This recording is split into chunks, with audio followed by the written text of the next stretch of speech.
Hello, and I wanted to give a discussion of what I thought about Spider-Man: Far From Home, which takes place like 8 months after the events of Avengers Endgame. And basically, what happens is after the events of Avengers Endgame, and in the Midwood High School that Peter Parker is attending, they called it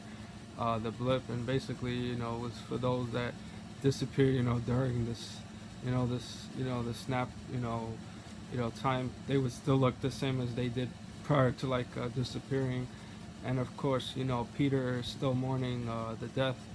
of Tony Stark. Of course, people know sacrificed his life to bring the universe back, to undo the damage that Thanos did. So Peter's still mourning his mentor, and he figures as a way of coping with Tony's death, he decides to go on like a class trip, to Europe, to see like Venice, and Prague and things like that, and of course, also tell,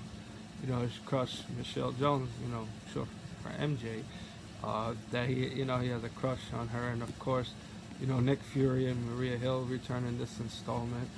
And of course, the film Ultra introduces Mysterio, who I guess people who've read the comics, is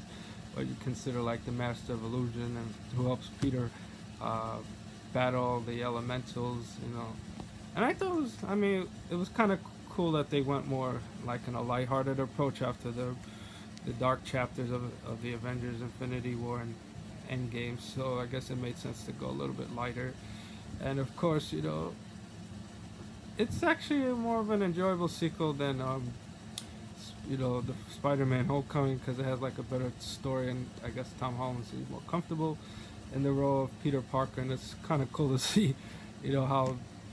Peter's I guess relationship with Nick Fury is different than the mentor-father type relationship that he had with Tony Stark in Homecoming. So that's that, and of course, the film also brings back Marissa Tomei as Aunt May, and of course, Happy Hogan, comes back as well, and it's kind of like a cool little subplot between May and Happy's, characters and things like that. So overall, I would say Homecoming was, I would say, an improvement of sorts, from Homecoming, and I would say more enjoyable than Endgame, because it was kind of cool to see all the scenery in Europe and stuff like that. So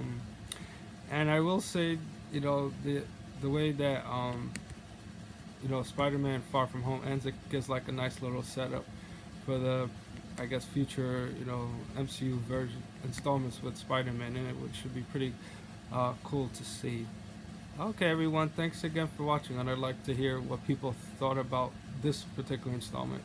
if they have seen it already. Okay, everyone, thanks again.